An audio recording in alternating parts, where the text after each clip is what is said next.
Hey everyone, Guy here, just dropping in to let you know that there was some slight issues with the audio for this episode, particularly at the beginning and towards the end, a bit before the 40-minute mark. I hope you enjoy the episode all the same, and because I forgot to mention in the episode proper, we're playing Transistor, an action RPG by Supergiant Games. Finally, spoilers ahead. If you'd rather experience the game for yourself, we'll be here when you get back. Please forgive the mess and enjoy the show.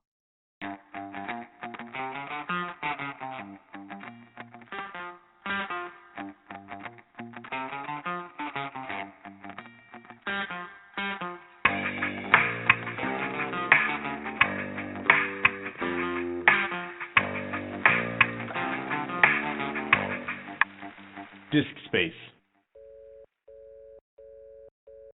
Hello everyone and welcome to Disk Space, it's basically the video game roundtable club podcast thing.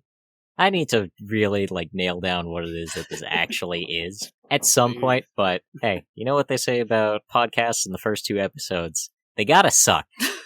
So, I'm Guy from Ghosts on a Train, and, well, here I'm joined by Kai from Chain of Being, Hannah from Ghosts on a Train and Gleewatch, and TJ, aka LordFlufflebottomsTheDestroyer. Thank you. AKA Afkai, AKA DJ Bootyflakes, AKA Mr. Washed Up, never wrote a song but wanted to be a rapper. These are his formal work titles. Yeah, you'll be able to find all of this in the show notes. You see, I did all the work to try to be a rapper, but it didn't work out, so I just have all the mannerisms. Hey, chase your dreams. We here in the States have just had Thanksgiving, and like I said, I think I mentioned it, we played Transistor, which is I can only really call it morose. Oh no, the cat's going crazy in the background. Uh-oh. He likes Transistor, I'm sorry, you said one of his favorite games. I mean, Supergiant's great. Gotta love Supergiant. Supergiant is very... Let's just jump right into it. I'm gonna go in reverse order, from right to left, not start with myself, but TJ. All right, what do you think of the game, just overall? I'm gonna give you a little rundown, real quick. I got the game last night, and I played about through 70 to 80% of it, because I'm like, I got that in my Steam library. I'll play it whenever. And I was like, we're recording tomorrow. I should probably play that. I was like, oh wait, it's not in my Steam library. So since it was on sale for $4, I bought it. And I was like, I'll just play for 30 minutes. And then 6 hours later, I'm like, all right, one more. I'm just gonna go one more room. I'm gonna hop off one more. I think I'm actually near the end, near the final boss battle. And I was like, why can I stop this? I don't enjoy games like this. This isn't fun for me, but I'll just do I'll do one more room, and one more, we're done. One, that's it. And then I just made 3 pages of notes, and I'm like, I like a thing or two about this game. So that's how I feel about Transistor. All right, Hannah. Amazing. Amazing overall, because I know you have some experience with. I was talking about TJ. I know you have some experience with a few other Supergiant games, and your roommate and Ghost on a Train collaborator is a Supergiant super fanatic, shall we say? Yes. So yeah, here's what you gotta know about me. I'm Hannah. I'm on this video game podcast. I don't play video games usually.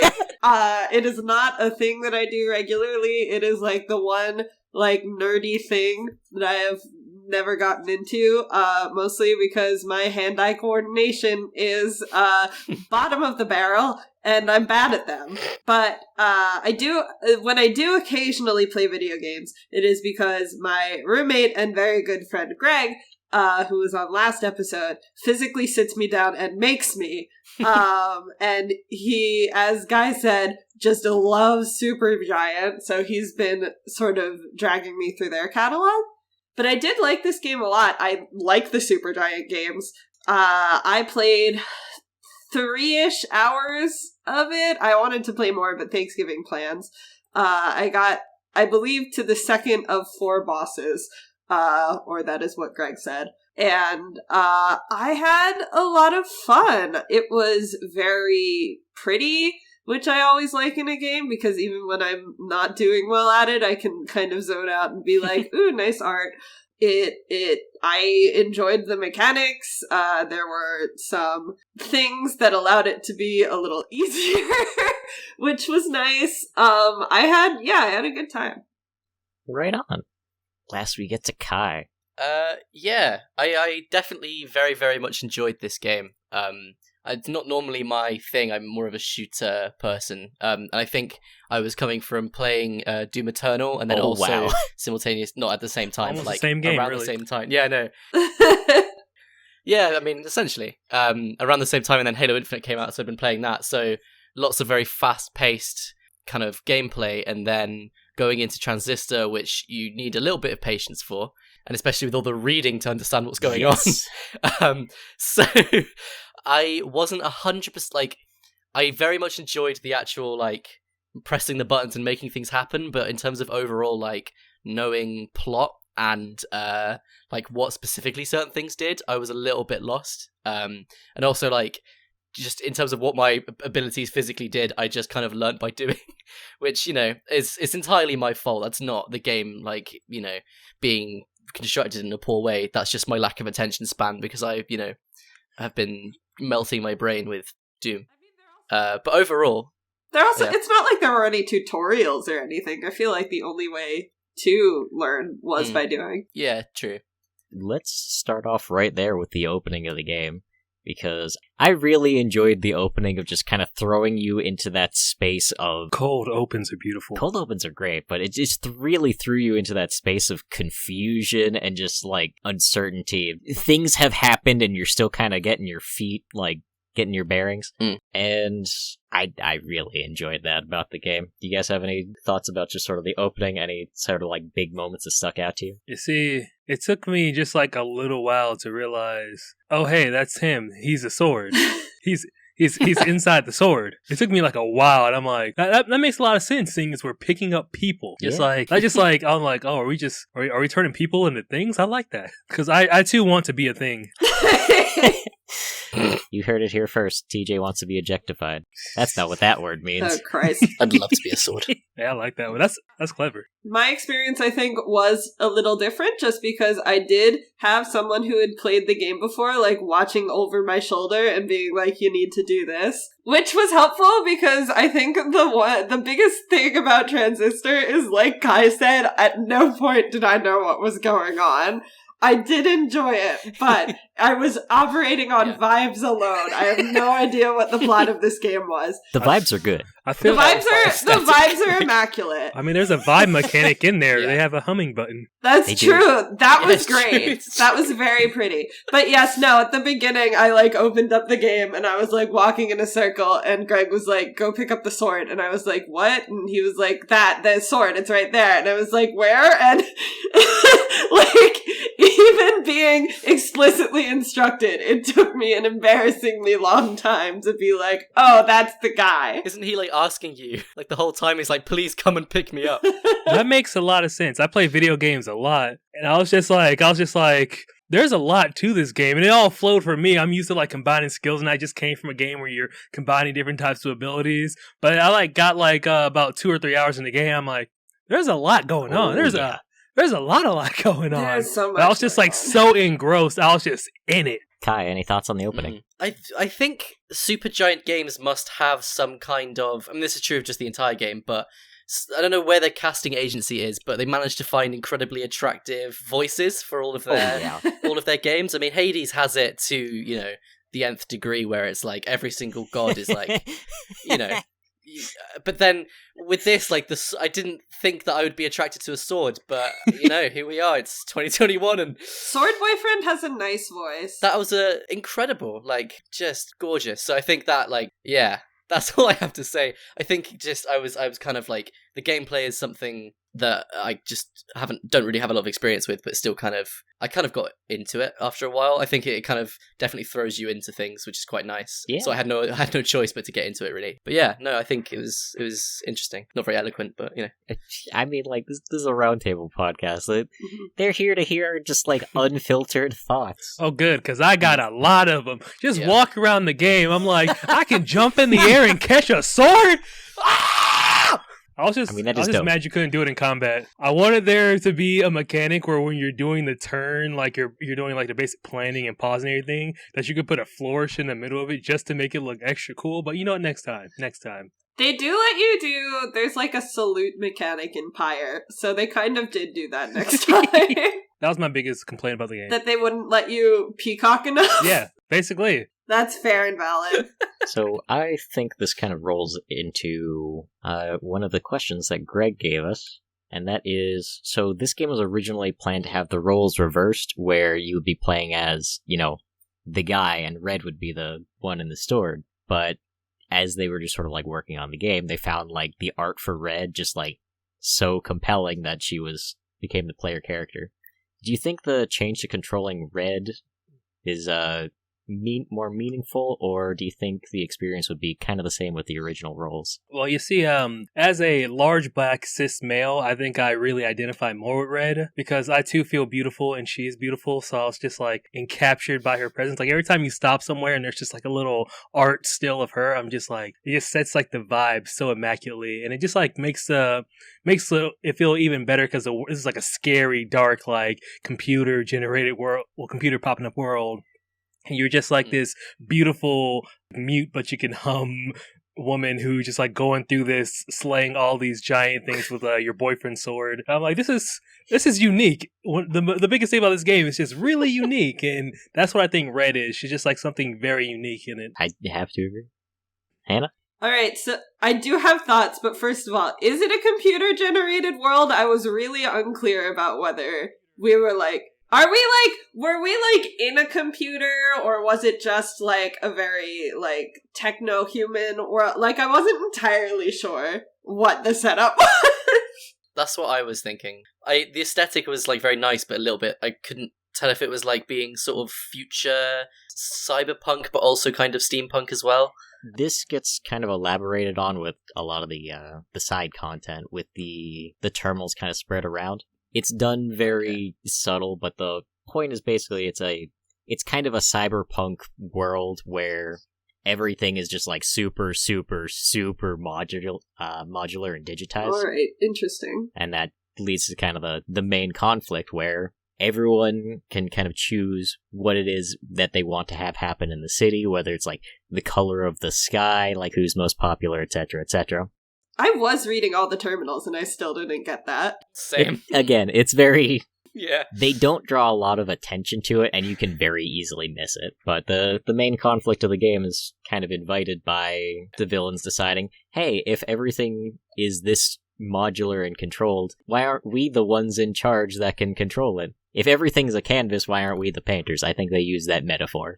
So, fascists.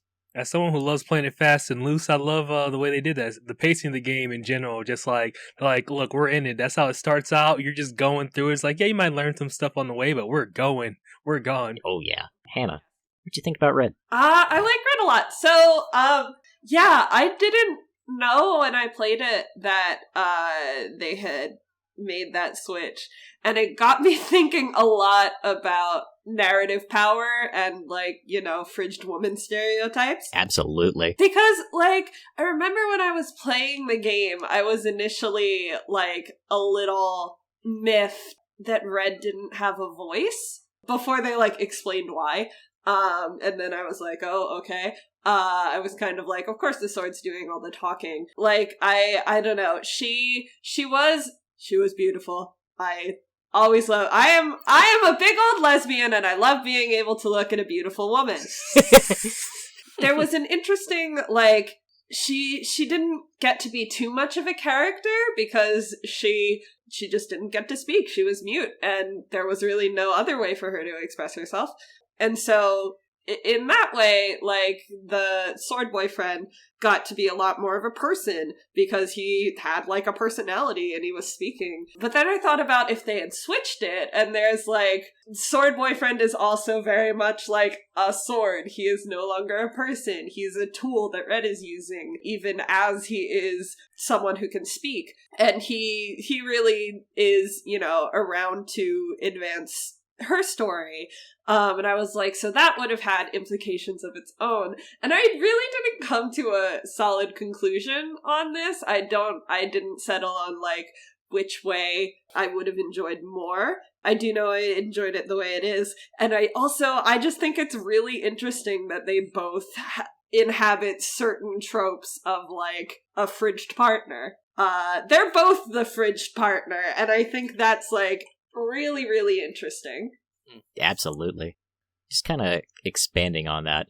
The characterization of Red is basically like in gameplay and just like mechanically. And I've discussed this previously where I absolutely adore when the mechanics and game, like the narrative and the mechanics just kind of like work well together to convey a message. And the message that you get from Red is that she is very determined and pretty much just going down that straight line path. The only time where you actually like get any sort of reactions or interactions from her is when she leaves messages on those terminals. Yeah. Where you can kind of see a little bit of the self-doubt where she'll write something out that's like angry, then delete it, go back, rethink her words, delete it again, rethink her words, and then post something. And it was a very interesting way of characterizing her, while also, taking away her voice. I also think it's interesting that by making her the protagonist versus the, having like a male lead, in a male lead case, like, if the roles were reversed, this would be kind of a little bit of a more stereotypical, like, male fantasy adventure of, like, you've got the damsel in distress, and you're going out to be the hero. But with this kind of role reversal, it felt more fitting into the kind of noir theming. It felt more like a revenge story, which I thought was really interesting. Kai, what you think? Oh, I wish I didn't have to follow Hannah's very eloquent thoughts on it. I feel like I've not got enough to say. Shit. Now I've got to think of something interesting to say. Fuck. That's why I went first. For me, maybe because I didn't get super into like plot and like the characters and stuff, I was like very kind of more focused on mechanics, just because I was, quite an impatient player when it came to this. I feel like I would have had the same experience if the roles were reversed, I think. But I am glad it is the way that it like currently is. I think that it just kind of, I don't know, it works, and I do like his voice a lot. I thought as well, like you were talking about like the characterization and like of Red in certain moments of like, when there's that moment as well where she's looking at like the poster of herself and like the sword is trying to like, it's like telling you like, oh, you should like go, let's stop looking at this, it's just upsetting you, this kind of like, and then you can choose how much you want to make Red, dwell on the past and what's happened to her, which I think is quite a fun, I don't know, I was very edgy and sort of just stood and stared at it until he gave up and just let me wallow in my sadness, and then I left, and then all these other like little moments where I think they were obviously, there's so much you can do where the main character doesn't talk, but they definitely had these moments, like you said, like the commenting and all these little things, and yeah, I thought I definitely liked the character of Red. I think I'm happy with the way it is, I think, but again, I probably would have had the same gameplay experience had it been the other way around. Interesting. We're going to get into the standard disc space questions of what were you expecting going into the game, and did it match that or change after playing? And this time we'll start with Kai, because I just want to put you on the spot, I guess. Thank you. Aww. Thank you, so yeah. Hell yeah. I'll set the bar really low for everyone. Hold on, this might be limbo, don't cheer yet. Going in, I was because I'd only ever played Hades beforehand, so I was expecting something kind of similar, and I sort of got something similar. I definitely got, I don't know if you call it top-down or isometric or whatever the word is for that kind of angle. I believe that just refers to like the camera view, so yeah, it is isometric since you're looking top-down, and then it's like at an angle. So I kind of had expected that, and I had expected like, being able to have certain abilities which you can change with different upgrades, which is what you get in Hades as well. I wasn't expecting the turn-based kind of, well, not turn-based, but like the turn mechanic, which I thought was really like, It was quite interesting. I wasn't. Yeah, it was a nice surprise to go like be able to take your time. Whereas with Hades, I give myself carpal tunnel just like smashing the A button, fighting fucking Meg in that game. So it was a nice kind of change of pace. But I don't think I thought it was going to be good or bad. But I definitely have left going. That's a very good game. Right. It's very enjoyable. Always love to hear that. Hannah, what were you thinking going into the game, and did it match that or change sort of like regarding your expectations after you played? Yeah, so the last Supergiant game that I had played was Pyre, which is very different. Pyre is like almost a visual novel. There is a very solid, like Pyre is telling a specific story and has there's a little book in Pyre that explains every single thing that is happening, which I have been told is because people were too confused in Transistor.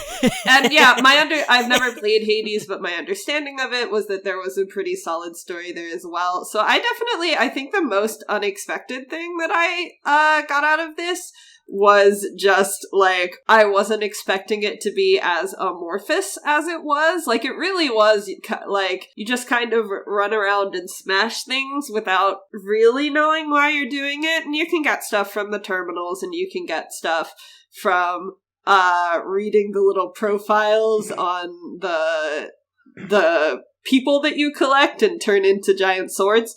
But yeah, it was much fuzzier on world and story and plot than I had expected it to be. It was the first video game that I've ever played that really did that, probably because I am a story person, and so my friends, on the rare occasions that they make me play video games, have me play story games. And so that was a really interesting experience for me. I still probably like a more solid story better, but I also enjoyed having this kind of new experience under my belt that I thought was really neat. I also wasn't expecting and really liked the turn-based combat. My least favorite aspect of playing video games is the really stressful, like, what do I do? That I think sometimes you can get caught up in. And so I really liked being able to take time to consider things. I thought it turned it into, like, almost more of a puzzle than a, big chaotic battle. And I like puzzles, so that was fun for me. Right on. Yeah. TJ. Man, as I said before, I got the game last night, and I thought it was like, I'm like, what is that? I looked at like the screenshot, I was like, what is that, a balloon defense or something type of game? So I jump in, and all of a sudden I'm like, oh, this is like one of those indie Twitch games where you just jump in, like do some simple combat. Then I'm like, this combat's not getting so simple anymore. Like, I just wasn't expecting anything. I was like, well, I was expecting it to be beautiful. The game does have amazing art. You can hum. It's so atmospheric. Just little moments you hit in there. So I'm like, okay, that one matched up the expectations. Then I'm like, I didn't expect it to flow so well, to like every element flowing to each other so well. Like the combat, I was like, I'm going to get bored of this in like 20 minutes. Then like 4 or 5 hours later, I'm just like, the enemies are so diverse. The situations are so diverse. And then when your slots overload, it makes you pick other stuff and start getting creative with that. Then you go to your little beach house, and like they have these little trials that make you better at the game because they make you think something you probably wouldn't have thought of. So you can play the game I thought it was just going to be like a very like this type of way game, but you could actually play the game in a bunch of different ways should you choose to do it. Absolutely. Transistor was very open. You know what I didn't expect? I didn't expect a giant fucking stick to come and smash me down from the sky halfway through the game. That was beautiful. That was a lot. So that was actually like, that whole sequence is probably like my favorite moment in the game. It was amazing. Oh, I hated that. Against the spine. Not in like a this is bad game design way, but in like a this is a deeply unpleasant experience for me. That was so stressful. It's real bad. The beautiful thing about this game is like it balances the stress well so that it doesn't become frustration. I ain't gonna lie, I lived like most of this game at 1 HP. That's just like I like just be kind swing around 1 HP, hit the turn mode right as everybody's on me, do a big move, run around the map, my turn mode's up again. So when that stuff was coming down, down, and I was just like hitting it right before it I like the low health automatic going to turn mode. It's pretty cool. Stops you from getting wrecked on. I probably would have been dead 40 times. I hit it just like, oh wow, a lot's happening. I'm in a lot of trouble. Like reposition and just like all the stress coupled with the tail coming down, fighting enemies, me living on 1 HP because of my limiters. It was just all coupled to make like once the combat's over, you take a deep breath and you're like, that was nice. Oh yeah, it's very satisfying, and while the gameplay is very fast-paced, it seems like the game wants you to really like take it slow and slow yourself down, really kind of think things through. Yeah, me shoot, me almost die, me shoot, me almost die, me run. We're gonna get into spoilers because I need to talk about just like the whole sequence with the spine, where you are ascending this tower and your sword boyfriend, as we've discussed, they've been like a constant presence with you, and at this point you're like an hour or two into the game, and just by being near this gigantic serpent-like enemy, it's causing them to kind of like their memory and their consciousness is starting to like fade and get all fuzzy. So you have this really stressful moment as you're climbing the tower, and it is rough. It has probably like my favorite sequence, and it's on one of the consoles, so it's like super optional, where Red is talking to the sword boyfriend, basically like typing things out, and is just very, very stressed. Is like, don't leave me, you're all I have.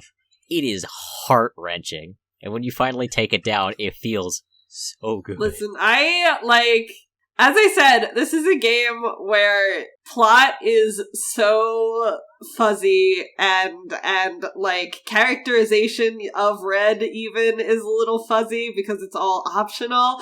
So I was not expecting to be so fucking sad when the sword boyfriend stopped talking to me. I was not expecting that to get me, and it super did. It was a lot. Like, those little reprieves you get, like, in the beach house where he comes back to himself for a moment. Like, it just made it even more heart-wrenching. He's like, oh, time to go back out there and have Sword Boyfriend go on the fritz again. Then there's, like, one point where, like, you're about to go back out, and he's like, if I say anything, just disregard it. It's probably going to happen. I didn't do the beach house stuff. That's crazy. That is heart-wrenching. Kai, did you get that far? No. I'm looking forward to it, though. Right on. I just got the start of, like, his voice going a bit, like, you know, a bit crushed and sounding not very very clear. So you're like right at the beginning of that. So I probably will keep playing because that sounds very, very good. That was so sad. It was real rough. All right. This is a goofy question, but it's one of our Disc Space originals. I'm going to start with Hannah because I kind of know the answer, even though it's not one you want to give. So, if this is one in a series, would you check out the other games? 100%. Huh, yeah, I mean, probably. I don't know if that's the answer that you were expecting or not, but, like, I don't know. I had a good time with this game. I enjoyed playing it, and, you know, I'm still not a huge video game person, so I don't know when I would get to it. I don't know. I probably would put it off because I do find video games stressful, but it would absolutely go on the list and it would probably get done eventually. I would be interested in seeing where the story goes. Right on. See, the thing is, I was kind of expecting that you would play it either way, either by your own volition or Greg gluing your hands to the controller.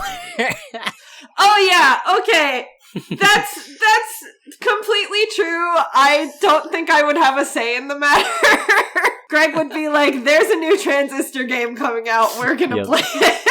Wait, I want to rescind my answer. This one's such a masterpiece that I'd be exhausted looking at another one now I think about it. Like, if Witcher 4 came out, like, next week, I'd have to wait, like, 2 years to prepare myself. And I finished that game, like, 2 years ago. Just because I spent 180 hours in it.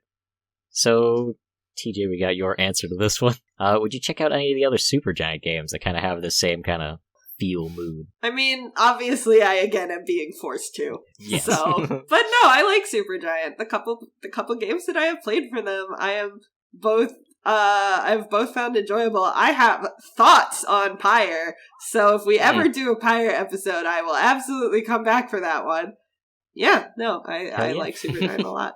All right, Kai. Is this to which question, sorry? If this is one in a series, and I'm counting basically like all the Supergiant games as kind of in the same series, because they feel similar. So I mean, I do already play Hades, and I'm a massive fan of Hades. I probably will finish this game, Right on. so I guess that counts as. I think I'm getting to be a Supergiant fan.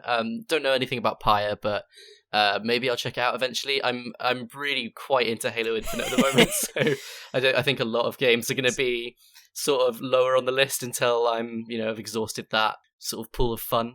something's gotta give. Yeah, exactly. But yeah, I think I do find myself going back to Hades a lot. I do wonder if I will with this game as well, because it definitely feels like, even though Hades is sort of linear, it does feel like there's a lot of coming back and forth to it. I will definitely be interested in other Supergiant games when they eventually come out. All right. So TJ, would you check out other Supergiant games, or See, all my friends have been loving on Hades, and I'm like, dang, that game looks really good. That game looks way up my alley. And then I didn't play it. So I'm gonna get around to it. I know I'm gonna get around to it. Just like I just finished like a lot of long story games, and just like I know I'm gonna play that game. I know 100% I'm gonna play Hades. And then just like I love the art style Bastion, and I'm pretty sure I already own it from Amazon Gaming. So yeah, I'm gonna get. I just gotta. It's just one of those things where I'm like, Transistor I've heard about forever, but I thought it was one type of game. Then I actually played it and realized it was way different. So now that I have that realization, I'm like, oh, this type of game I thought I would never play is exactly up my alley. And I literally had to force myself by like, I was like, at one more level, that was probably about 6 levels in, and I had to say, okay, nope, we're done. I had to like close the game out. It's like, now we gotta go to bed. I mean, that's some high praise. And also high praise for disk space. Give you an excuse to play something that otherwise you might not have dipped your toe into and got to enjoy it. I love that. Oh yeah, I forgot that's what we're doing here. I thought we were just having a casual chat. My bad. You'll love to hear it. Turn mode is the key gameplay difference from Supergiant's first game, Bastion, allowing for many moves to be played in exchange for the ability to act in real time. How often did you use turn, and in what situations? Literally as often as I possibly could. You gotta take that jaunt, put it in your passive to cool down faster, just so it's up again. Maybe put the breach on there too, so it lasts longer also. Yeah. Every single round, every single moment I was playing was like, okay, turn mode. Then the turn ends and I'm out, and I'm just running around in a fucking circle until I can get into turn mode again. I did not do anything productive outside of turn mode. You see, turn mode, so like I said, I lived at 1 HP. I'd just be like, yeah, let's fight. And I'm like, this game hard. This game really hard, especially when they do double damage to me. This game, in their 2 are respawning from 1 cell. Maybe I gotta, so I'd like always be running like a second away from danger at all times. I do a bunch of stuff and then whoop, right away. And just like, it made it so that it was always interesting for me. Cause, I'd like find new ways to just like survive. It was like survive until turn mode's up. Cause if you could stop time and fight somebody, why wouldn't you? I'd like, if there was a protector robot, I'd charm it to cover me until my turn mode was back up. Yeah. Like that'd be the last thing I did in charm mode. Protect me while I wait for them to not beat my ass so I come out of this. And then like, I just like queue up all the actions I could and then run around, like maybe do something that like they get worn down while I run. And since like it just always felt epic, like especially like 3 slots overloaded, I'm down to my last slot, got 1 ability left, and I'm just like, come on, self. I hit that pause button, like we gotta find a way to make this work. We gotta do something here. Even worse than that is the fact that I forgot. I'm like, oh yeah, time's frozen. I'm acting in turn mode like everything's exploded. I'm racing through turn mode. I'm like, gotta make this one count. I have time now. What am I doing? Why am I rushing? I literally have time. That's just the way I put myself in. Like I said earlier, the game forces you to slow down and think about things in turn mode, and I really enjoy that. Kai, what did you think, since you're normally way into the fast-paced stuff? I frequently found myself forgetting that I could do turn mode and just sprinting around and spamming, like, what's the one where you create like a little bomb and then you hit it and then it explodes outwards? I basically would just spam that and then go into turn mode and then hit one of them because I just found it so satisfying to do a massive explosion. So I think when I was getting particularly frustrated at an enemy is when I would use turn mode. Like, I go, oh, there must be something I could do to make this easier. And then I remember that there's an entire mechanic to slow down time and, like, actually think about it. If only there was some mechanic. What could I do? Oh, this game's impossible. During the bosses and... yeah, exactly. So, not that much. And then also, found myself spamming a lot of moves just because, like, I'd find something I really enjoyed and then it would get taken away from me and I was just like, whoa, what the fuck do I do now? This isn't fun. Choose another one that I would then, spam and then, rinse and repeat until, Interesting. But, so not that often, basically. The one time that I did keep forgetting that you could use turn mode out of combat, like specifically when there were obstacles, or when that fucking spine was trying to smash me from the ceiling. I would find myself, like, just trying to run away because my head simply was not in combat mode. And Greg next to me would be like, you can use turn mode! Remember, you can use turn mode! And it was honestly really annoying. I'm joking. Hey, listen. I'm joking. That was not annoying. Okay, it was a little annoying, Greg, but, like, not enough that I was having a bad time. It's a call out for Greg this whole episode. The game that they suggested. They were, like, backseat drivering me a little, and sometimes it was annoying, but sometimes I did benefit from it. Yeah, but you never want to let them know that, like, when you benefit, you just like, come on. Well, they're gonna listen to this episode, so, like, that ship has sailed. I did definitely forget that you could use turn mode, like, literally whenever in the game, and I found myself, I used it super consistently in combat, but there were other situations where it probably could have helped, and did help when Greg yelled at me to do it. I also, like, mostly used it for combat. Sometimes I would pop in because when you do so, it kind of switches the audio from, like, there's basically, like, 2 tracks playing at all times. There's red humming, and then there's the actual, like, game music. So it's this weird kind of, like, diegetic thing, and when you go into turn mode, it swaps the two. Well, you got the third, which is whenever you, like, hit pause, it'll take that same track playing, and it'll just put a low-pass filter on it, and just, like, you only hear, like, the low-fi frequencies, and I actually made a note about that, because I recognize that. I'm like, this game is, like, the music is so well done, you don't even realize how seamless it is from hitting turn to hitting escape. I just be like, I was sitting there, like, bob my head, like, why is this lo-fi drum beat in the background of this menu hitting so hard? Absolutely. I was, like, trying to think. My friend was messaging me. I was playing another game on the side that he wanted me to play, and I'm just, like, sticking all this stuff and just like all, like, totally unnecessary, but I'm just sitting there frustrated because I'm about to die in the game, and then all of a sudden I hit pause and I'm just like, hey, yo, what's that? Could you tell I like music?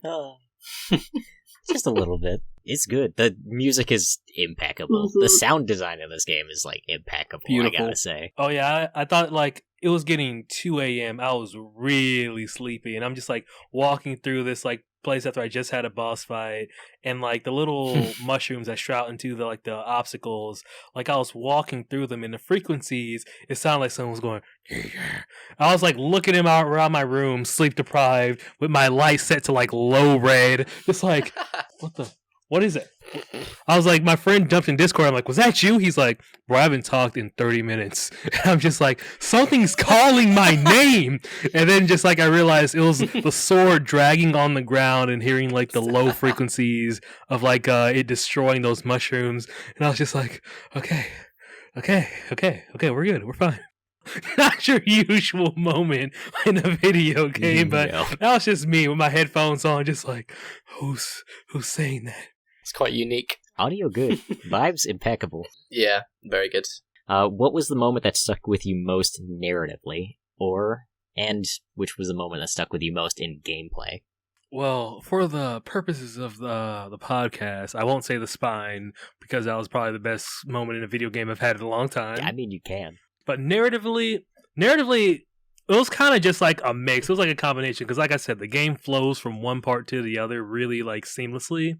So it was like first stopping in her apartment and like that pizza you ordered. If you went to like the little pizza place, it has in your place. She's sitting there eating it in the still, just like the world's going to shit. Everybody's dying, everybody, and you're just here. These things are trying to kill you. Your boyfriend's a sword, and he's just sitting up. He's just there with a jacket draped over him while you're sitting there enjoying a slice of sea monster pizza as like this beautiful painted image. And then every time you like go to the beach and just like if you get in the hammock, it'd pan up to the sky and have it'd be the same sky, but it'd have a beautiful recoloring done every time. So this one's like red sunset, this is neo future, this is like something ominous. And like just those elements, like the small little moments of them taking those stills and just having that, like I said before, that beach, I loved it because it gives you a reprieve. I'd get into those little combat simulations that test your skills and just forget that I gotta go back out and fight things. I'm like, can this just be the game? Can I just sit here and play beach ball with my little doggy? Can we just do that? I forgot about the doggy. The dog. Like every moment that wasn't directly related to the game is what made me love the game more. Just like doing all this crazy stuff, these hard combats, and just sitting there like, hey, let's go sit by the fire and listen to me hum music by holding the tab button for like 20 minutes. And I'm like, oh yeah, there's a game to play. Honestly, I think that's one of the prime examples of them kind of weaving mechanical and narrative stuff, because it is both literally and figuratively a reprieve. It is kind of the breather that you need, and that's just super cool. I love when they do that shit. Hannah, what's the moment that stuck with you the most, both in narrative and in gameplay? I got two. I got two for narrative.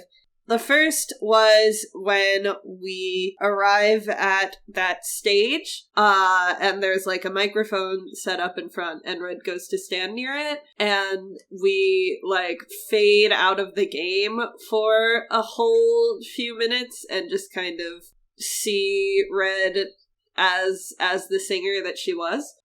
Which the game Transistor doesn't really have much in the way of cutscenes. And I'm not even sure if I could call that a cutscene, because it's not really a scene.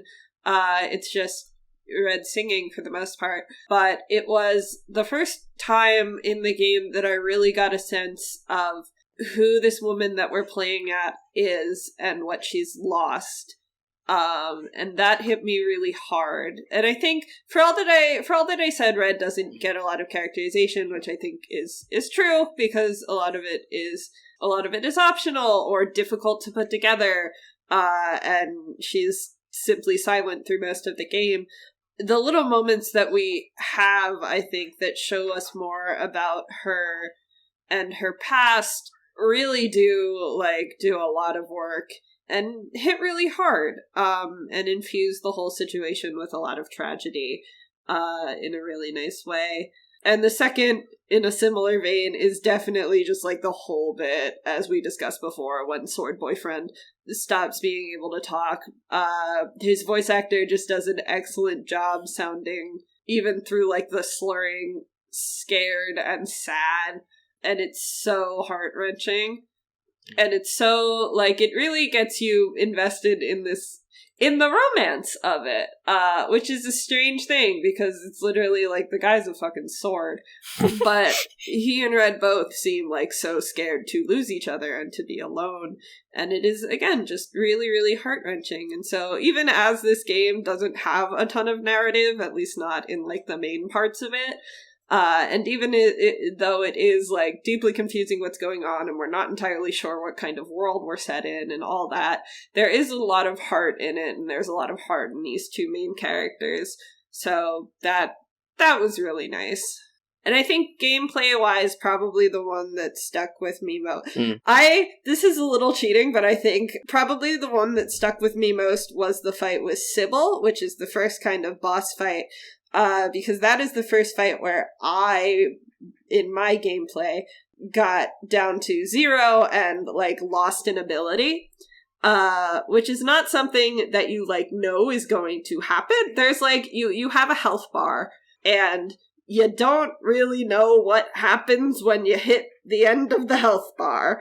And it turns out that what happens is you, like, lose a little sword ability. And so I had been, like, nervous about that the whole game up until that point. And it was, I think, a really interesting decision and a really interesting, like, culmination of the sort of dread you feel as a player as you see yourself creeping lower and lower, that you don't die. The game just kind of becomes harder because you have to adjust to being able to do one less thing. I think that was really, really clever on Supergiant's part, that you don't die right away, but instead you face sort of a handicap, and so as you're doing worse and worse, the game gets harder and harder, which really ratchets up the tension in a nice way. So that was, I think, my biggest moment gameplay-wise when I lost that first ability.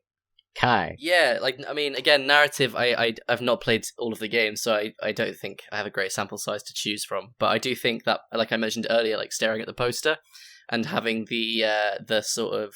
Sorry, so yeah, as I mentioned earlier about the poster where you're staring at it and you've got the swords, like, talking to you and sort of trying to convince you to leave, and, like, a lot of the time... And then there's also that bit where you're on the bike and, like, it says, oh, don't turn left, and then, like, oh, you turned left, and this kind of... I did appreciate those moments of, like, you know, being told what the main character is doing through the sword boyfriend. So I think all of those moments are quite sweet. Well, not sweet, but like, yeah. I don't know what the word is for it. Emotional? Yeah, let's go with that. And in terms of gameplay, I think also the first boss for me, I just very... Yeah. It was a very cool design and very interesting. And it was also the first time that I lost one of my abilities and then started panicking. It's like, oh, fuck. And, you know, like, I really liked that one. That was the only one I was using. And then I had to figure out how to, like, play the game differently. Yeah, I think that was like the first kind of it actually forced me to play the game like they wanted me to play it, as opposed to just me, you know, doing a weird speedrun tactic of not doing the turn-based thing. So yeah, it was yeah, those are my two moments. Right on.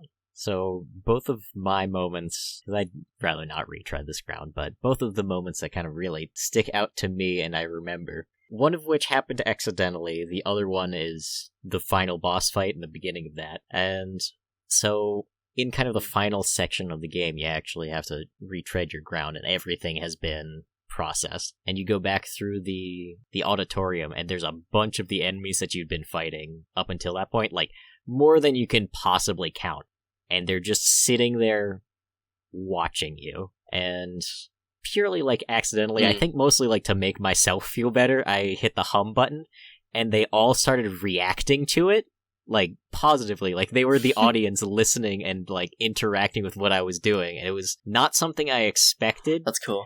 And on the one hand, it was kind of a relief, because I knew that they weren't going to harm me from that point. But by the same token, it was deeply unnerving. It's really good. For the gameplay portion, like I said, the very beginning of the final boss, where I won't spoil what leads up to it, but he says something to the effect of, alright, well, we need to fight. Whose turn will it be? And he's like, I'll go first. And then he activates turn. Ooh. And that fucked me up a little bit at first. A lot of it at first.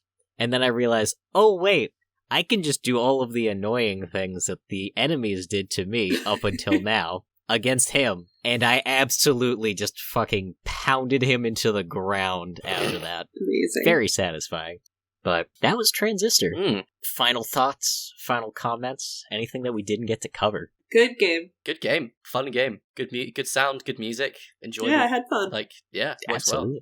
Well. I think the only thing that I can mention, I don't know if I've mentioned it earlier, and it's that despite this game and how much we've all praised it, how good it is, I had a really hard time playing it and getting into the swing of things. It took a lot of conscious effort to really sit down and play it, and it's funny because it is a game that is really good, and as we've gone through, did a lot of things that I really like, but it gets into this interesting kind of headspace for consuming media and consuming art, in particular when it's a interactive medium. And that sometimes it's not easy to be receptive to something, and when it's you kind of in the driver's seat, it can be like extra difficult. Do you guys have any thoughts on that or any expansion? I do. I'm a little bit confused as to what you meant. Like you had trouble getting actually into the gameplay, or was it like... It wasn't so much the gameplay as just the overall mood and feeling of the game made it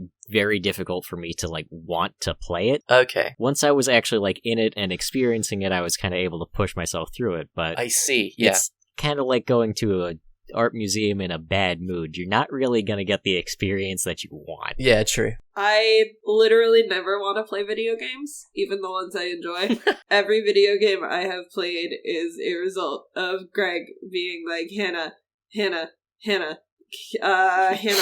can we do you want to play this tonight? And the answer is literally always no, but I know in my head that a lot of the time I will enjoy it, so I have to make myself be like, yeah, let's play this, and then I have a good time. So I did have that say, because I media is my like decompressing thing usually, like for after I'm done with work and I'm gonna take a load off, and I find myself like never really wanting to have to do stuff, and I have to do stuff to play video games. You have to like think and press buttons, and I simply am so rarely in that headspace that I usually do have to force it. So yeah, I don't really know where I'm going with this. I definitely did have that experience with Transistor. I put off playing it for like a while and then played it very close to the deadline for this episode. I think that's true for all of us. But I don't know. Once I did start playing it, I had a very good time. It's not super intensive brain power wise, which was nice for me. And yeah, I don't know. There's a lot of activation energy for video games for me, I find. Yeah, I mean, like universally. There is always kind of an unspoken level of stress that does come with playing games, especially because you're throwing yourself into these dangerous situations kind of purposefully. I shouldn't say dangerous, but these stressful situations, and you're the one in the driver's seat. It's this kind of fascinating interaction, I guess. Yeah. As it is an emotionally resonant art because you're in control, but likewise, it can be very difficult to experience because you are putting yourself through what would otherwise be unpleasant tribulations as part of the art. Yeah, I also just like never expect to be good at it because I usually am not.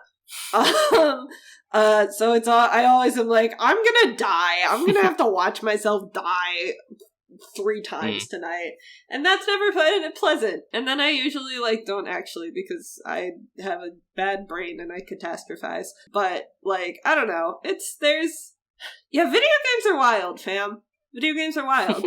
Kai, you got anything? No, I don't think I do. No, I mean it's interesting hearing you talk, but I can't. I have nothing to contribute. I mean, at this point, I'm also mostly spinning my wheels, but I think we have reached the end of this disc space. Thank you guys for coming. Yeah, thanks for having us. Always a pleasure. Never a chore. I do enjoy these. Yeah. If you want to find Disc Space, check the show notes. We've got our standard Disc Space questions if you want to form your own. And all of the lovely people here will have their socials linked, once again, in the show notes. Until next time, we are the Disc Space Cadets, and we are ejecting. Bye. Have a good one. Bye. Bye. Brought to you by Faustian Nonsense and... My name is Kai Goodham Pritchard. I create Chain of Being, and you can find me at My Name Is Not Kai, and that's Kai with a C, because I'm Welsh. Guy Zwiebel from Ghosts on a Train at Ghosts_Train on Twitter. Hannah Levin from Ghosts on a Train, Twitter at I'm Tired81.